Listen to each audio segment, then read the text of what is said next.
আসসালামু আলাইকুম, সবাই কেমন আছেন? এই যে দেখুন, আমি মজাদার ডিমের কোরমা রান্না করেছি। এই রেসিপিটা আমি আপনাদের সাথে শেয়ার করি। রেসিপিটি দেখার জন্য আপনাদের কিন্তু পুরো ভিডিও ফলো করতে হবে। এই দেখুন, ডিমগুলো কিন্তু কত সুন্দর, দেখেন ফাড়া ফাড়া বোঝা যাচ্ছে। ডিমগুলো আমি সুন্দর করে ডিমের খোসা দিয়ে কেচে নিয়েছি। এটা অবশ্য রান্নার পরে বোঝা যাবে, আপনারা কিন্তু এভাবে ফেলে নিলে রান্নার আগে বুঝতে পারবেন না। এই ডিমের কোরমাটা যে এত মজাদার, বাচ্চাদের কিন্তু খুব পছন্দ হবে। বাচ্চারা কিন্তু পেট ভরে ভাত খাবে, পোলাও খেতে পারবে। এর জন্য আমি চুলায় একটা কড়াই বসিয়ে দিলাম। কড়াইতে তেলটা গরম করে নিব। তেলটা গরম হলে কড়াইয়ের চারপাশে আগে তেলটা এভাবে ছড়িয়ে দেবো। তেলটা গরম হলে এখানে ডিমগুলো দিয়ে দেবো। ডিমগুলো দিয়ে আমি হালকা ভেজে নেব।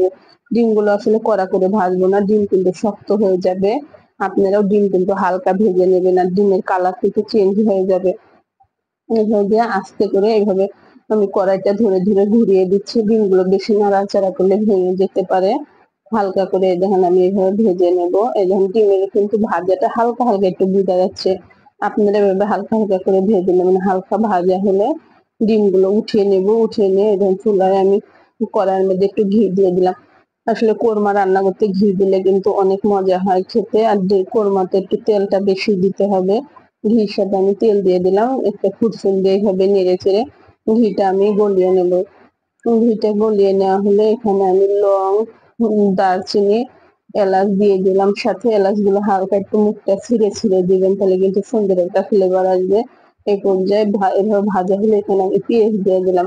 পেঁয়াজগুলো একটু চিকন করে কেটে নেবেন। পেঁয়াজটা আমি হালকা করে ভেজে নেব। এই যে দেখুন, পেঁয়াজটা যখন হালকা বাদামি কালার হয়ে আসবে, সে পর্যায়ে এখানে আমি পেঁয়াজ ব্লেন্ডার করে নিয়েছিলাম, সেই পেঁয়াজ ব্লেন্ডারটা দিয়ে দিলাম। আপনারা বাটাটাও দিতে, পাটায় বেটেও দিতে পারেন।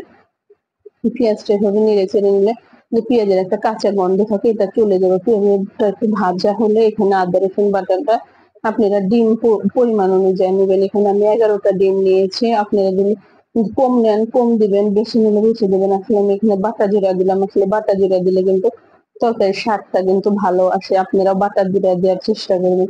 আর গুঁড়া জিরা দিয়েও রান্না করতে পারেন। এই পর্যায়ে মশলা কষানোর জন্য কিন্তু এখানে আমি পানি দিয়ে দিলাম। পানিটা কিন্তু খুবই আমি অল্প করে দেবো, আপনারা অনেক বেশি পানি দিবেন না। এবার পানিটা দিয়ে ভালো, লবণটা স্বাদ অনুযায়ী দিলাম। আমি লবণটা আবার পরে চেক করে দেখবো। এখানে আমি বাদাম বাটা দিয়ে দিলাম। আমি কাঠবাদাম আর চীনা বাদাম ভিজিয়ে একসাথে বেটে নিয়েছিলাম। সাথে আমি টক দই দিয়ে দিলাম। টক দইটা আমার ডিপ ফ্রিজে ছিল দেখে এমন হয়েছে। আমি অনেকক্ষণ আগে বের করে রেখেছিলাম। আসলে এগুলো জিনিস সবসময় লাগে, আমি আসলে ঘরে এনে ফ্রিজে রেখে দিই।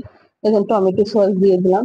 টমেটো সসটা আপনারা পরিমাণ অনুযায়ী দেবেন। টমেটো সসের রেসিপিটা আমার চ্যানেলে দেওয়া আছে। সসটা আমি বাসায় তৈরি করেছি। আপনারাও রেসিপিটা দেখলে বাসায় তৈরি করতে পারবেন টমেটো সসটা, স্বাস্থ্যসম্মত হবে। তাহলে এভাবে ভালোভাবে নেড়ে চেড়ে নিয়ে নিলাম। নিয়ে এই মশলাটা কষানোর জন্য একটা ঢাকনা দিয়ে ঢেকে দিলাম। এতে যখন যে পর্যায়ে দেন তেল বেরিয়ে আসছে, তেল বেরিয়ে আসলে কিন্তু আমরা বুঝতে পারি আসলে আমাদের মশলাটা কিন্তু কষানো হয়ে গেছে। মশলাটা কষানো হয়ে গেলে এই পর্যায়ে কিন্তু এখন ডিমগুলো দিয়ে দেবো। ডিমগুলো দিয়ে এখানে কয়েকটা কাঁচামরিচের পিছনটা আমি একটু হালকা ফিরে ফিরে দিয়েছি। সুন্দর একটা ফ্লেভার আসবে কাঁচামরিচটা এই পর্যায়ে দিলে। এভাবে ভালোভাবে নেড়ে চেড়ে নিলে আমি এখানে দুধ দিতে হবে। আপনারা গরুর দুধ দিলে ভালো করে জাল করে নেবেন, আর পাউডার দুধ দিলে পাউডার দুধটা পানি গরম করে আমি গুলিয়ে নিয়েছি। আমাদের পাউডার দুধেরই কিন্তু সুন্দর একটা ফ্লেভার আসে। পাউডার দুধটা দিয়ে দিলাম। দিয়ে এখানে আমি ভালোভাবে নেড়ে চেড়ে নেবো। দুধটা দিলে সুন্দর একটা কালার আসবে, খেতে কিন্তু অনেক মজা হবে। এবার ভালোভাবে নাড়তে নাড়তে মরিচটা কিন্তু হালকা সিদ্ধ হয়ে আসবে, হালকা হালকা ঝাল আসবে। একটু, খুব বেশি ঝাল করবো না, আসলে ঝাল করলে বাচ্চারা খেতে চায় না। এই যে ধনে পর্যায়ে আমি পেঁয়াজ বেরেস্তা দিয়ে দিলাম। পেঁয়াজ বেরেস্তা একটু মুঠ করে ভেঙে দিলাম, সুন্দর একটা ফ্লেভার আসবে। আপনারা কিন্তু পেঁয়াজ বেরেস্তাটা আমি করে নর্মাল ফ্রিজে রেখে দিয়ে আসলে আমার কাছে ঝামেলা মনে হয়। 2-1 মাসেও কিন্তু কিছু হয় না। এখানে আমি অল্প করে একটু চিনি দিলাম। চিনিটা দিলে কিন্তু খেতে কিন্তু মজা হবে। একটু ওই যে টক টক ভাব থাকবে। টক টক বাচ্চারা কিন্তু হালকা টক, হালকা মিষ্টি, হালকা একটু ঝাল ঝাল, এতে কিন্তু খেতে অনেক মজা হবে।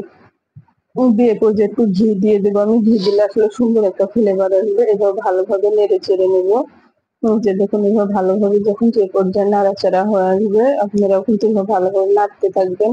এটা যে পর্যায়ে দেখবেন তেল বেরিয়ে আসছে, সে পর্যায়ে কিন্তু এটা কিন্তু আমরা চুলায় থেকে নামিয়ে নেব। দেখতেও কিন্তু কত সুন্দর কালার এসেছে, খেতেও কিন্তু অনেক মজা হবে। আপনারা একবার হলেও ট্রাই করে দেখতে পারেন এইভাবে।